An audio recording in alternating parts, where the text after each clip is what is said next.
Available to me right now, I will share that with you. If at any point during the few questions at the end of my statement I do not have information, I'm going to tell you that. I will be very clear and direct with you and answer to the best of my ability, given what we have now, any of your questions. At 12:42, the police department received a phone call of a gentleman that appeared to be under the influence of potential narcotics.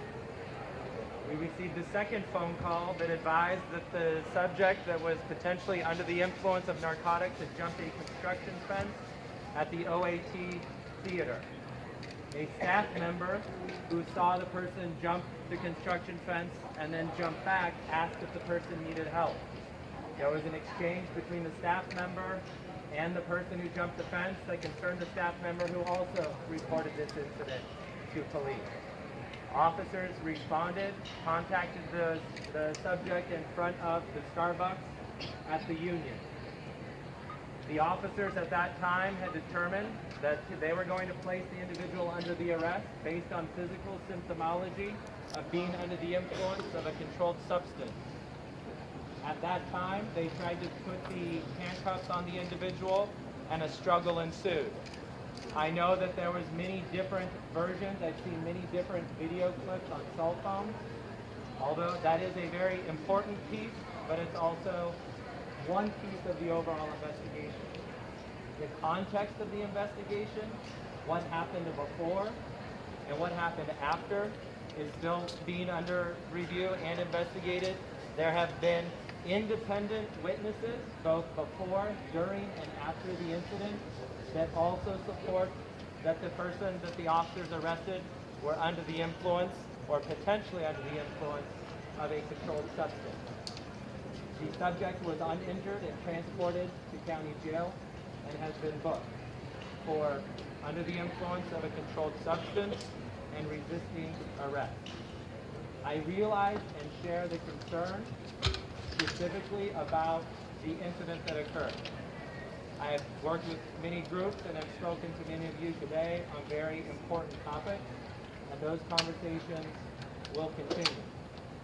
That is the information that I have now.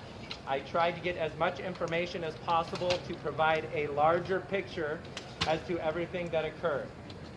So right now, I have time to take 2 or 3 questions, and I'm happy to answer those if you have those ready. Yes, ma'am. What is the protocol?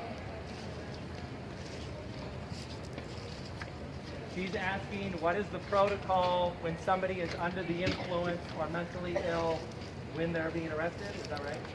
Did everybody hear the question? The protocol is that 2 officers are dispatched because people who are under the influence act erratically and can become violent. They are trained to contact that person with a 2-person team, meaning 2 officers, which is why 2 officers were there originally.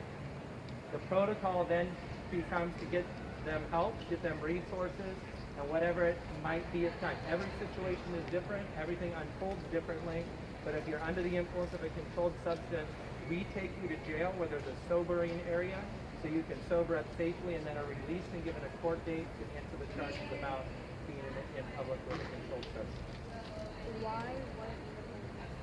Why didn't the police get up also?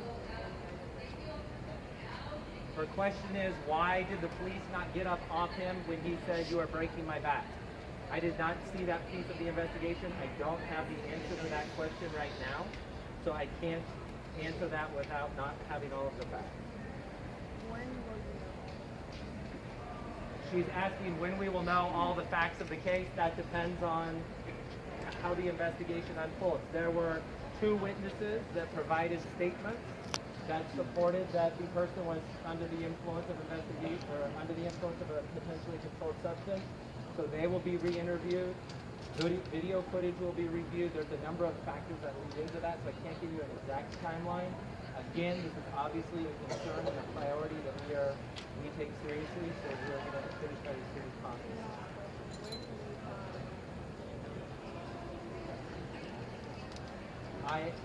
Her last question was, where would she find all the information for the conclusion of the investigation? You can contact my office and I can direct you to the right people, and I'm more than happy to have another discussion when we have more information about the case. As I have done, and I'm making this commitment to everybody here, it is very important that we have open dialogue, and we've begun that with respective student organizations and different groups. I think it's more important now than ever that we continue those conversations. So I am more than happy to meet with you individually, come speak at your groups and answer specific questions, come to your events. More than happy to have you over to the police department to go over protocol, procedure, how things work, so there's a better understanding of the context of how everything unfolds. So I don't know if that helps you right now, but I'm more than happy to do that because I think that type of connection and ongoing dialogue is important. Lastly, I would like to thank all of you. You're here, obviously because of an incident that happened that is concerning. And when you look around and see all of the community that is here coming together, I think this is a start where we can start having conversations, building better relationships, so when incidents like this occur, we can have a conversation about it, provide information, and help provide context. Thank you, everybody.